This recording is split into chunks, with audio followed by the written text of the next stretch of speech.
नमस्ते, आज रेसिपी आहे आलूच्या पानाची भाजी। तर इथे आहे ना मी एक कुंडीत लावलेली आहेत आलूची पानं। तर इथे कट करून घ्यायची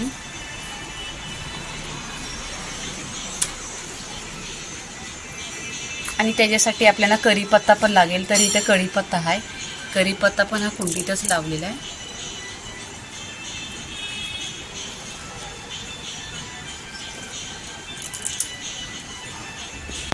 इथे बघा स्वच्छ पाणी असं धुतलेली आहेत पाण्याने।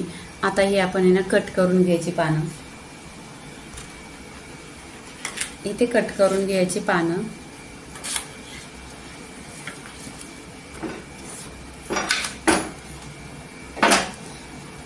आणि भाजीचं देठ आहे ते पण घ्यायचं, त्यांना असे साफ करून घ्यायचं म्हणजे जास्त घशाला खवखवत नाही।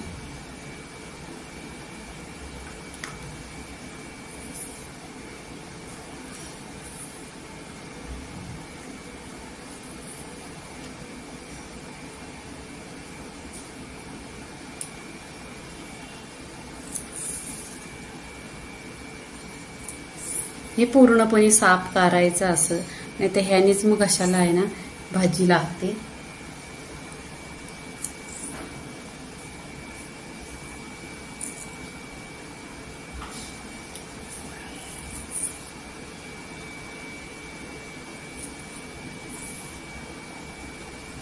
तर इथे बघा पूर्णपणे असं साफ केलेलं आहे।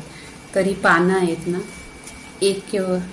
एकावर एक अशी ठेवायची, अशी पानं ठेवायची आणि हे पानांचं ते देठ आहे ते ह्याच्यामध्ये ठेवायचं म्हणजे कट करायला आहे ना बरं पडतं।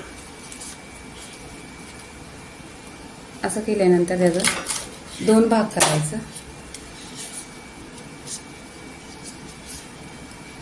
परत असं चिरवायचं आणि मध्ये मध्ये असं हे करायचं।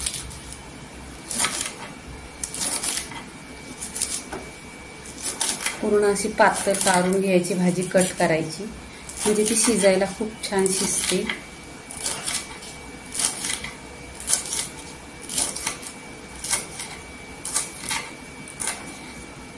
इथे बघा भाजी कट करून झालेली आहे। इथे कुकरमध्ये भाजी टाकायची, चण्याची डाळ आहे अर्धा तास भिजत टाकलेली ती टाकायची।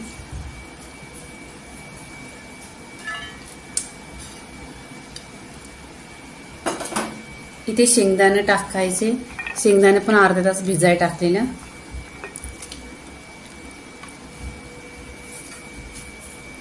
इथे पाणी टाकायचं आणि 2 ते 3 कुकरला शिट्ट्या काढून घ्यायचं आहे।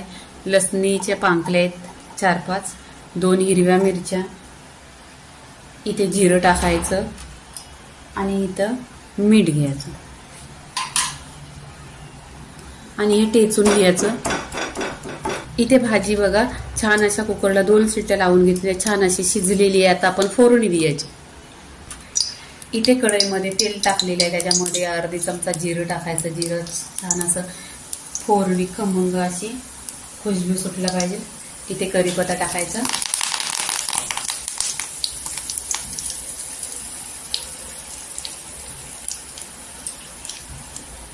आणि इथं अद्रक लसूण टेचलेली आहे, हिरवी मिरची ते टाकायचं।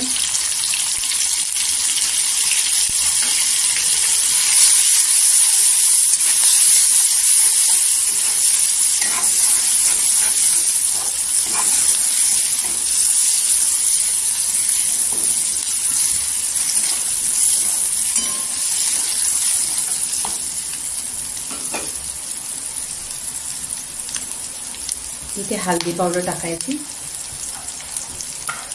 हळदी पावडरने टेस्ट खूप छान येतो आणि कलर पण सुरेख येतो।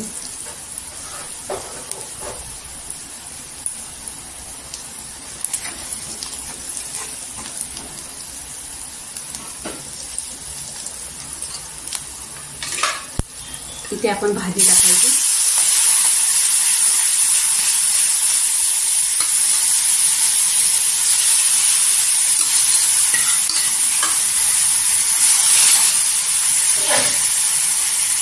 ते बघा भाजीला छान अशी उकळी आलेली आहे ना, एकदम घट्ट अशी झालेली आहे। तर इथे काय करायचं, आपण मीठ टाकायचं, चवीनुसार मीठ टाकलेले आहे. तर इथे आलूच्या पानाची भाजी झालेली आहे. लाईक करा, शेअर करा, सबस्क्राईब करा आणि नेहमीच खात राहा. धन्यवाद.